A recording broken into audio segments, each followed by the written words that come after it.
Mirror, mirror on the wall, who's the poorest of them all? Magic mirror on the wall, who's the fairest of them all? At forthwith nga, si Cheese Escudero ang lumabas na poorest sa lahat ng mga senador despite shamelessly showing off such a lavish lifestyle along with his wife, actress Heart Evangelista.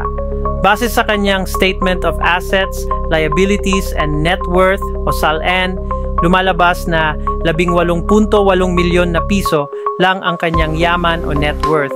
At mas mayaman pa sa kanya si Senator Risa Hontiveros ng mahigit 1 milyon. So that was a f***ing lie. Siyempre, ang mga curious, galit, at marites na netizens nagkalkal at naglabas ng ebidensya para patunayang fake o panloloko lang ang SALN ni Cheese.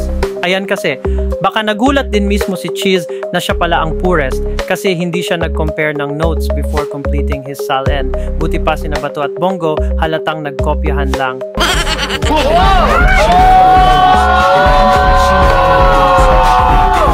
It's a Saraima!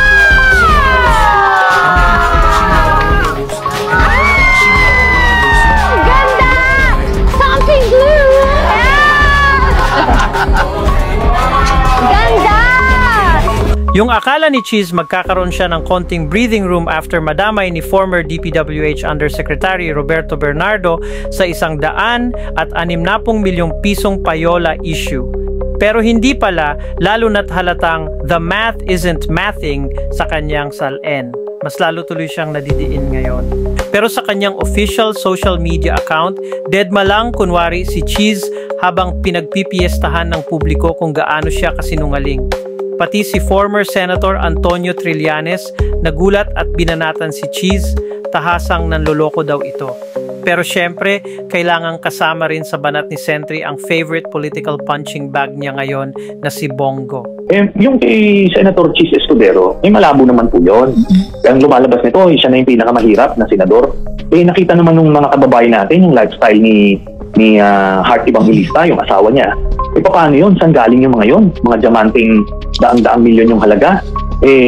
Itong si Heart Evangelista, kahit sabihin mong isang ano siya, yung model siya ng mga branded mga advertisement, hindi ho ganoon, hindi aabot ng ganoon. Yun po ang malaking milagro dyan. Tapos napakaraming magagara mga kotse niya. Yun nga po siyempre ako, alam ko yun. Yung publiko, hindi naman alam yun. Kaya pagka may ganyan na kikilabutan ka naman na bakit naman tahasang lokohan ang nangyayari. Alam niyo, malaking kasinungalingan yan. At kung titignan lang nila kung saan uuwi na bahay yan, si Bongo, makikita nila na hindi pwedeng ganun lang nababa yung diniklara niyang salin. Nakatira sa Ayala Alabang yan. 4 floors yung bahay niya, may elevator pa magkano ang bahay doon? Now of course, kasama sa expose sa panloloko di umano ni Cheese ang mga photographic at video evidence ng kanyang luho at ng nepo wife niyang si Heart. The $1 million Paraiba tourmaline ring he gifted to Heart na ikinagulat din ng huli. How nga naman?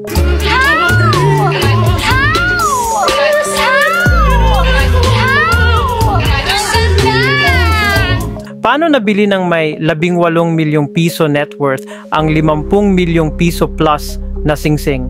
Ito pa, yung watch collection ni Cheese from Patek Philippe to Richard Mille to Rolex. Yan pa lang, more or less kalahati na ng kanyang declared net worth. Nang ikasal sina Heart and Cheese, halos patapos na ang bahay na pinapagawa ni Heart. Doon tumuloy si Cheese kasama ang kambal nito sa first wife niyang si Tintin Flores. Ang naglaro lang sa isip ko, yung parang yung arrangement na yun parang ibinahay niya si Cheese. Kasi alam niyo naman, di ba?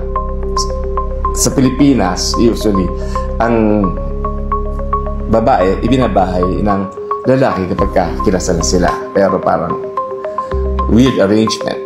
At eto pa, ang so-called insider revelations ni showbiz gossip artist Butch Francisco na money laundering front di umano si Heart ni Cheese Escudero.